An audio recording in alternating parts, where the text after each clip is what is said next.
Now, I just want today us to learn something.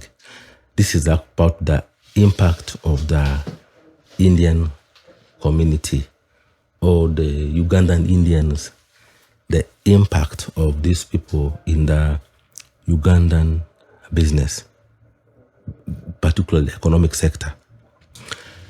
Something that it's very hard to believe is that these are the people who are actually holding Uganda at hand like this. And these are the community that is positively developing Uganda. And surprisingly,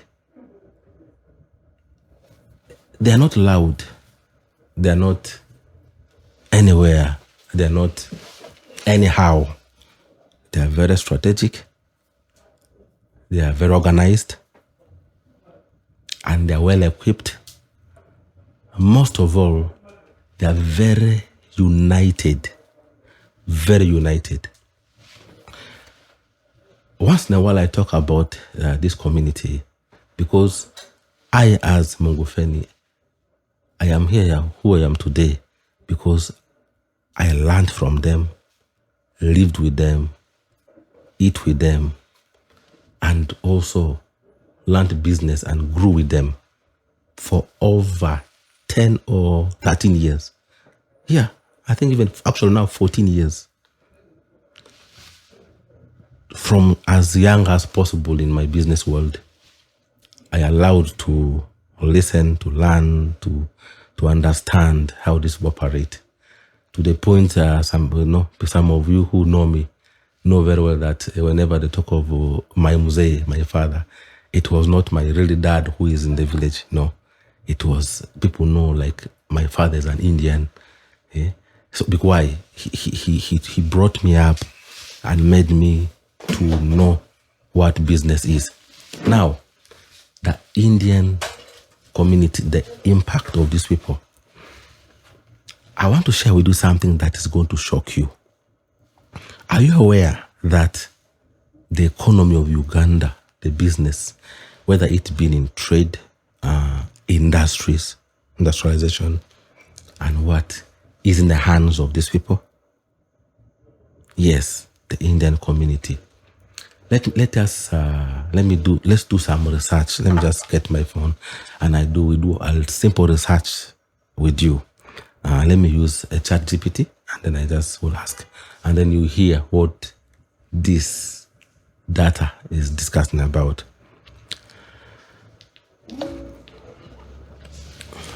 Hi. Hey. I want you to give me a simple, clear information about the Indian community in Uganda, particularly their importance and the impact in the economy of Uganda. Let me check that for you. The Indian community in Uganda has had a big impact for over a century, especially in trade and commerce. Many came during the British rule, some to work on the railway, then stayed on to build businesses. Today, many Indian Ugandan families run manufacturing companies that make things like sugar, steel, cement, and food products, employing tens of thousands of Ugandans. They also invest in banking, real estate, education, and healthcare. Although a small percentage of the population, their economic influence is outsized, and they are key players in Uganda's private sector. When you talk about small population, in what will be the percentage of the Indian community in Uganda? Let me check that. There's no exact official figure, but most estimates say about 30,000 to 50,000 people of Indian origin in Uganda out of roughly 50 million total. So less than 1%. But they still play a major role in business, owning some of the largest private companies and contributing a lot to employment, exports, and tax revenue. So you mean they are less than 1% of the total Ugandan population? Yes, that's right. Less than 1%. But their economic footprint is much bigger than their numbers. Many large private firms are owned or led by Indian Ugandan families, which makes them a key driver of Uganda's private sector, despite their small share of the population. One thing that I want to know, Yeah? when you talk about in terms of, let's do in terms of percentage, what will be the contribution in terms of GDP in percentage overall in Uganda, or what will be the estimate in their contribution? Checking now.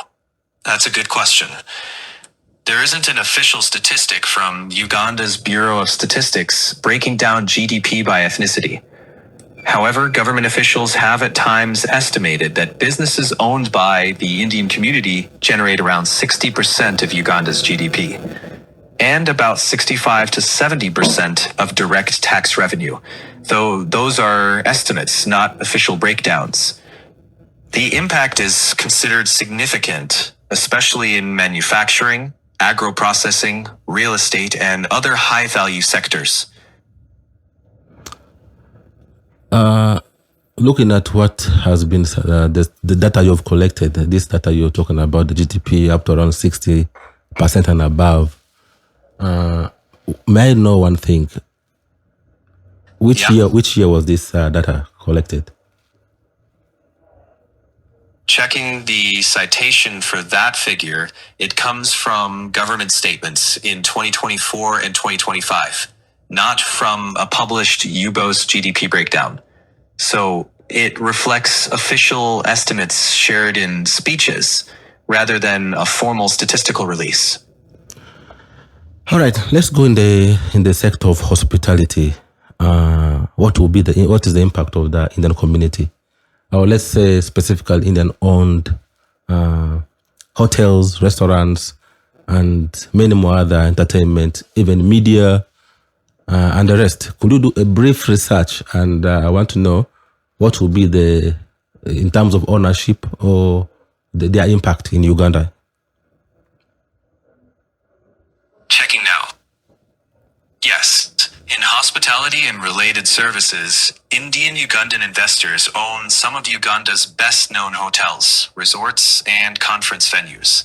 For example, the Speak Group operates major properties like Speak Resort Minyonyo and the Minyonyo Commonwealth Resort, important for conferences and tourism. Their presence in media is smaller but notable, for example, owning radio stations like Sanyu FM.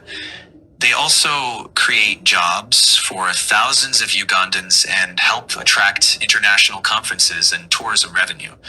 However, there isn't an official government statistic stating the percentage of ownership in hospitality.